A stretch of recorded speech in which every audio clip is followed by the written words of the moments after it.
Good afternoon, everyone, and welcome to Hidden History with Frank Strickland. Our tale begins not with a grand vision, but with a bit of a misstep. Picture a laboratory, somewhere in the heartland of America, back in the late 1960s. A dedicated scientist, bright, earnest, toiled away for a major corporation. His task, to create something strong. An adhesive, you see. Something that would bind, that would hold, that would never let go. A truly mighty glue. He mixed compounds. He heated solutions. He tested formulas with meticulous precision. He was a man of science, driven by the pursuit of strength.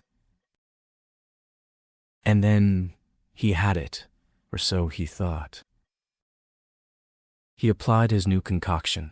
It stuck, but not with the iron grip he was aiming for. No, this new substance was gentle. It clung, yes, but almost tenderly. You could pull it off easily and apply it again. It would hold, then let go, leaving no mark behind. A failure. Perhaps. From his initial perspective, certainly.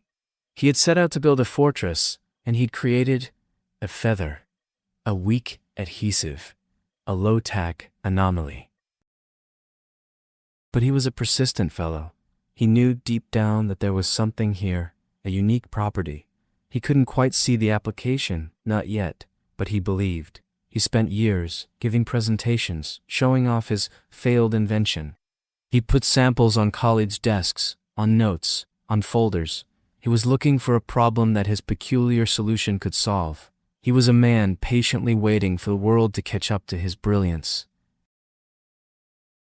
His colleagues, bless their hearts, nodded politely. Some might have even humored him. What good was a glue that wasn't glued? Years passed. The solution looking for a problem sat in the company's intellectual cupboard, waiting. Then, one Sunday, in a church choir, another man, a colleague of our persistent scientist, was singing. He loved to sing, but he had a recurring annoyance. His paper bookmarks kept slipping out of his hymnal.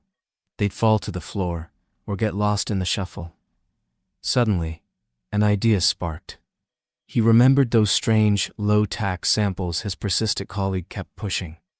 What if you put that gentle adhesive on the back of a piece of paper, a bookmark that would stick, but not permanently? He tried it, and it worked, perfectly. He shared his discovery with our persistent scientist. They refined the concept. They added that familiar, eye-catching color, born by chance because it was the only scrap paper available in the lab. They brought their humble invention to the company. There were still doubts.